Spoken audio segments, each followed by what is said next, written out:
Hello friends.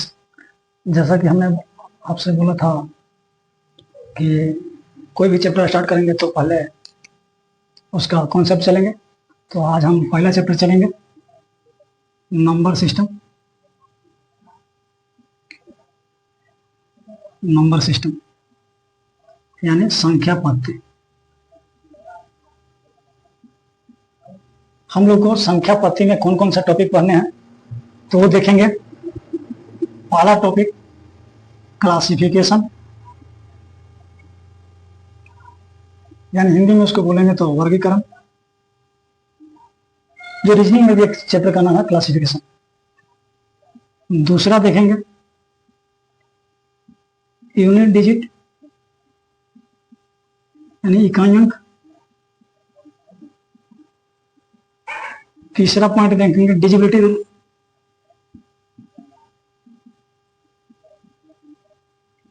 डिजिबिलिटी rule यानी विभाज्यता का नियम। विभाज्यता का नियम हो गए। उसके बाद चौथा डेसिमल। डेसिमल पांचवा देखेंगे नंबर ऑफ डिजिट।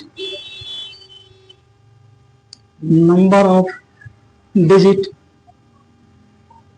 छठा फैक्टर, नंबर ऑफ फैक्टर। उसके बाद एपीजीपी। एपी एंड जीपी यानी अर्थमेटिक प्रोग्रेशन और ज्योमेट्रिकल प्रोग्रेशन। इसको बोलते गुणेतर श्रेणी, इस समांतर श्रेणी। आठवां पॉइंट देखेंगे जिसमें नंबर ऑफ फैक्टर हो गए। फिर number of trailing zero. Number of trailing zero. Ninth point digital sum, digit sum. दसवां पॉइंट देंगे computer number system. Computer number system यानी इस ढंग से हम देखेंगे हर एक टॉपिक और हर एक पॉइंट, हर एक टाइप वाइज क्वेश्चन देखेंगे। तो आज हम स्टार्ट करने जा रहे हैं क्लासिफिकेशन यानी वर्गीकरण। संख्या हम लोग क्या पढ़ते हैं? तो संख्या हम लोग पढ़ेंगे दो प्रकार। दो प्रकार की संख्या, एक रियल नंबर यानी वास्तविक संख्या। दूसरा पढ़ेंगे इमेजिनरी नंबर। इमेजिनरी नंबर यानी काल्पनिक संख्या। वास्तविक संख्या कहते किसको? वास्तविक संख्या जो वास्तव में हो, और काल्पनिक संख्या जिसमें हम इमेजिंग कर रहे हैं, किसी चीज के बारे में सोच रहे हैं, कल्पना करेंगे। ठीक है, तो हम वास्तविक संख्या में पढ़ेंगे क्या? मिश्रित संख्या। काल्पनिक संख्या होता है, काल्पनिक संख्या जैसे √10⁻⁻1, आयोटा, ये काल्पनिक संख्या जो हम लोग को 11th और 12th में पढ़ने को मिला हो। वास्तविक संख्या जिसको हम संख्या रेखा पर दर्शा सकते हैं। संख्या रेखा पर दर्शा सकते हैं। तो संख्या रेखा पर दर्शाते क्या हैं? तो संख्या रेखा पर हम लोग दर्शाते हैं पूर्णांक, पूर्णांक संख्या को। तो यह पूर्णांक संख्या है क्या? तो पूर्णांक संख्या को हम तीन भागों में बांटते हैं।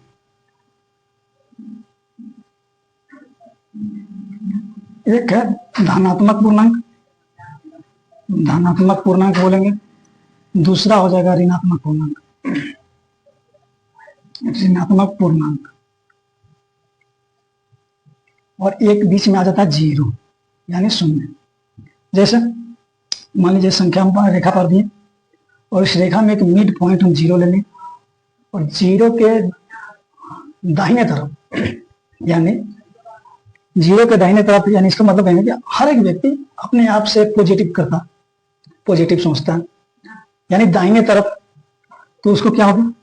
+1 +2, यानी दाहिने तरफ हमेशा पॉजिटिव और बाएं तरफ निगेटिव। कई लोग होंगे जिनको बाएं से कुछ काम करना अच्छा लगता होगा, लेकिन 99% दाहिने। समझने के लिए समझेंगे कि दाहिने तरफ एक तरफ धनात्मक और एक तरफ ऋणात्मक पूर्णांक, बीच में शून्य है, शून्य होगा। लेकिन वास्तविक संख्या का एक भाग हो गया पूर्णांक, तो दूसरी भाग क्या है वास्तविक संख्या का? तो वास्तविक संख्या का दूसरी भाग है दशमलव, जिसको बोलते हैं डेसिमल। तो धनात्मक पूर्णांक और ऋणात्मक पूर्णांक समझ गए। आते हैं दशमलव। इन दशमलव को भी दो भाग में बांटते हैं, एक शांत दशमलव और दूसरा अशांत दशमलव। अशांत दशमलव, शांत और अशांत दशमलव, इंग्लिश में डेसिमल। इसको बोलेंगे क्या? Terminating decimal. इंग्लिश में लिख लेंगे टर्मिनेटिंग, और इसको non terminating. Non terminating decimal क्या? यह एक आवर्ती के रूप में हो जाएगा तो शांत होगा। शांत दशमलव कम लिख सकते हैं, जैसे मैं 0.5, आगे कुछ भी नहीं लिखा है, तो 0.5 क्या? शांत दशमलव। 0.7 ऐसे लिख सकते हैं, यह शांत दशमलव है। 0.125 यानी जिसके आगे कुछ और बढ़ने की संभावना ना हो, वो क्या? शांत दशमलव। अब अशांत दशमलव में देखते हैं, तो अशांत दशमलव को दो कैटेगरी में बांटेंगे। अशांत दशमलव को दो कैटेगरी में बांटेंगे। कोई भी संख्या रिपीटिंग होता है, एक रिपीटिंग नंबर डेसिमल होगा, एक नॉन रिपीटिंग। एक रिपीट कर रहा, दूसरा कोई रिपीट नहीं करेगा। जैसे मैं रिपीट करने वाला हम लिख सकते हैं 0.333 डॉट डॉट, यानी रिपीट कर। तो इसको हम क्या लिख सकते हैं? इसको हम बार के रूप में लिखेंगे, यानी 0.3 के ऊपर बार। आगे देख सकते हैं 0.151515 डॉट डॉट आए, इसको बार के रूप में लिख सकते हैं 0.15 के ऊपर बार, क्योंकि ये भी रिपीट हो रहा है, कि रिपीटिंग वर्ड में आ गया। एक है नॉन रिपीटिंग, तो नॉन रिपीटिंग में कौन सा वो आएगा? तो उसको देखेंगे। नॉन रिपीटिंग में आ सकता है 0.6174543, इस ढंग से। ये भी आगे बढ़ रहा है, लेकिन कोई रिपीटिंग वर्ड नहीं है इसमें। तो जब कोई रिपीट नहीं है, इसको कौन श्रेणी में डाल देंगे? या परिमेय हो जाएगा। और ये बार हो गया, इसको क्या बोलेंगे हम? परिमेय के श्रेणी में इसको लिख सकते हैं। आगे पढ़ेंगे हम लोग धनात्मक पूर्णांक में और ऋणात्मक पूर्णांक में कि परिमेय क्या है। अब आते हैं पूर्णांक। धनात्मक पूर्णांक, ऋणात्मक पूर्णांक देख ली। अब धनात्मक पूर्णांक और ऋणात्मक पूर्णांक देखें, तो हम इस पूर्णांक को और आगे विस्तार करेंगे। तो पूर्णांक में पहला देखेंगे हम प्राकृत संख्या। प्राकृत संख्या यानी नेचुरल नंबर। प्राकृत संख्या किस कहते हैं? किसको? गिनती की सारी संख्या को प्राकृत संख्या कहते हैं। गिनती की सारी संख्या को प्राकृत संख्या कहेंगे। गिनती स्टार्ट कहां से होती है? 1 से लेकर के अनंत तक, इनफाइनाइट, यह प्राकृत संख्या है। प्राकृत संख्या के बाद इसमें देखेंगे पूर्ण संख्या। पूर्ण संख्या क्या? प्राकृत संख्या को इंग्लिश में बोलते हैं नेचुरल नंबर, पूर्ण संख्या होल नंबर। पूर्ण संख्या क्या? 0 आगे लगा करके आगे जितना भी प्राकृत संख्या है वो क्या है? इनफाइनाइट तक पूर्ण संख्या। अब यहां से क्वेश्चन पूछ सकता है कि सबसे छोटी प्राकृत संख्या क्या? सबसे छोटी प्राकृत संख्या, सबसे छोटी प्राकृत संख्या तो 1, सबसे छोटी पूर्ण संख्या तो 0 बताना है। अब पूर्ण संख्या के बाद देखेंगे अगला पॉइंट सम संख्या। ये सब पॉइंट मिलेगा आपको देखने को जब क्वेश्चन हम लोग बनाएंगे यूथ पब्लिकेशन बुक के type number 3 question. Type number 3 में क्वेश्चन दिया हुआ सिर्फ क्लासिफिकेशन, शायद 70-60 क्वेश्चन दिया हुआ। तो सम संख्या, आगे देखेंगे विषम संख्या। विषम संख्या यानी इवन नंबर और ऑड नंबर। सम संख्या जो 2 से विभाज्य हो। विषम संख्या जो 2 से विभाज्य ना हो। तो सम संख्या 2, 4, 6, 8 डॉट डॉट इनफाइनाइट, और जो 2 से विभाज्य ना हो 1, 3, 5, 7, 9, 11 डॉट डॉट इनफाइनाइट तक। प्राकृत संख्या हो गया पूर्ण संख्या, सम संख्या, विषम संख्या। अगला पॉइंट इसी में देखेंगे अभाज्य संख्या।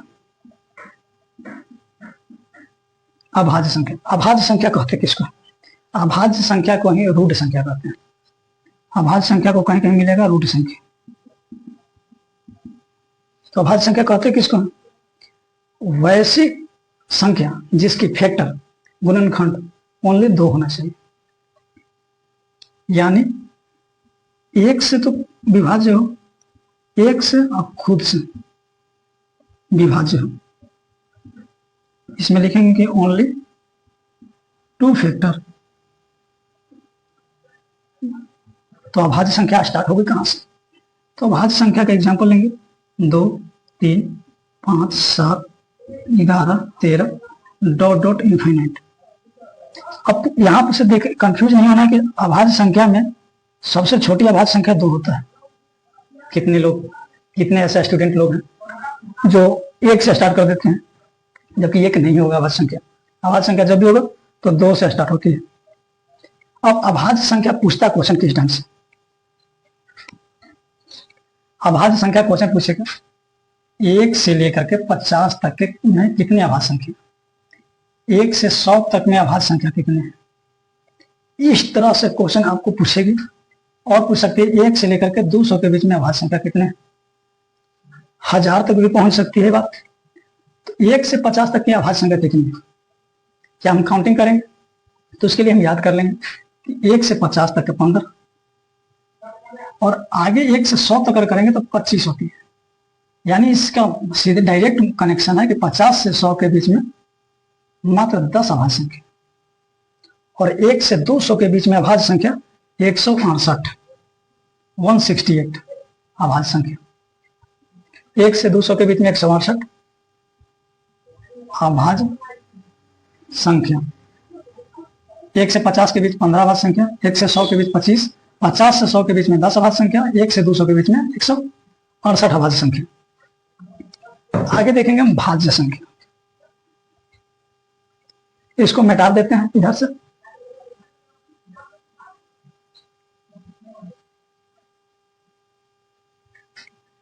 भाज्य संख्या इसी में पूर्णांक संख्या में भाज्य संख्या। यहां प्राइम नंबर, कोई प्राइम नंबर, प्राइम और नहीं सॉरी इसको कंपोजिट नंबर बोलते हैं। कंपोजिट नंबर या इसको प्राइम नंबर, अभाज्य संख्या को बोलेंगे प्राइम नंबर, उसको कंपोजिट नंबर बोलेंगे। भाज्य संख्या, भाज्य संख्या किसको कहें? तो भाज्य संख्या वैसी संख्या जिसकी गुणनखंड 2 से अधिक हो, 2 से अधिक हो, 2 से अधिक हो उसको भाज्य संख्या कहेंगे।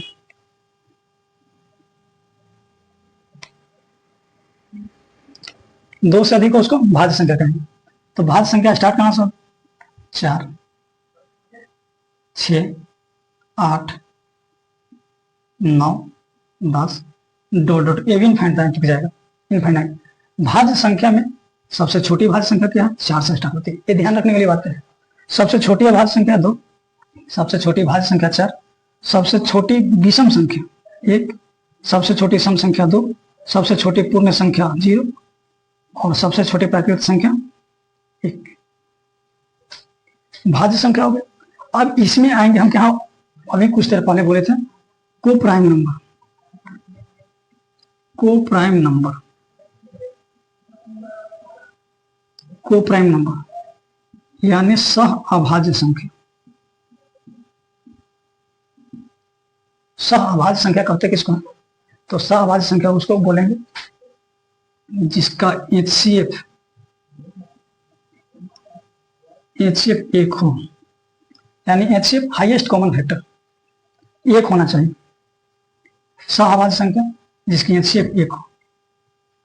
जैसे कोई दो संख्या हम ले लेते हैं जिन दो संख्याओं का HCF एक हो, वो कंपाउंड नंबर हो। जैसे 2 3, 2 के साथ 5, 2 7, 2 9, 3 के साथ 4, 3 5, 3 7, और आगे नहीं बढ़ेगा इसका। यानी ये क्या, जिसके HCF सिर्फ एक, फैक्टर एक हो, एक से ही कटा और किसी संख्या से नहीं। यह क्या हो गया? सहअभाज्य संख्या। अब देखते हैं इसमें परिमेय संख्या। परिमेय संख्या जिसको बोलते हैं रेशनल नंबर। रेशनल नंबर परिमेय संख्या कहते हैं किसको? वैसी संख्या जो P/Q के रूप में होना चाहिए, Q के रूप में हो, और Q 0 के बराबर में नहीं होना चाहिए। यानी परिमेय संख्या वैसी संख्या जो P/Q के रूप में हो और Q डज नॉट इक्वल 0, और परिमेय संख्या। जैसे लिख सकते हैं एग्जांपल में 1/2, 2/3, सिर्फ यहाँ 6 भी लिख सकते हैं क्योंकि इसके नीचे एक छुपा हुआ है। तो परिमेय संख्या से क्वेश्चन कैसे पूछेगा?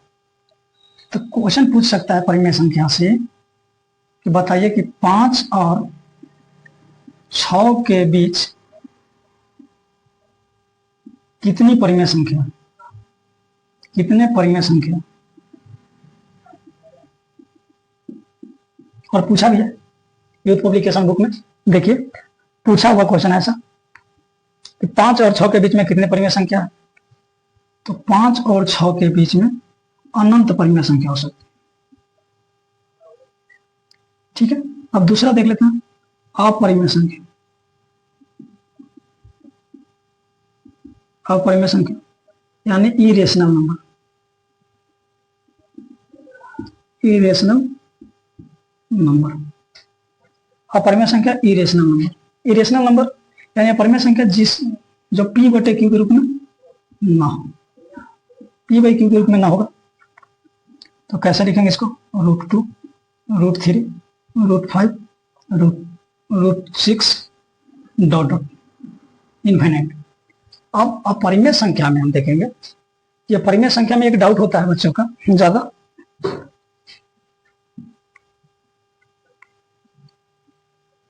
अपरिमेय संख्या में बच्चों का डाउट है पाई सर क्या होता है,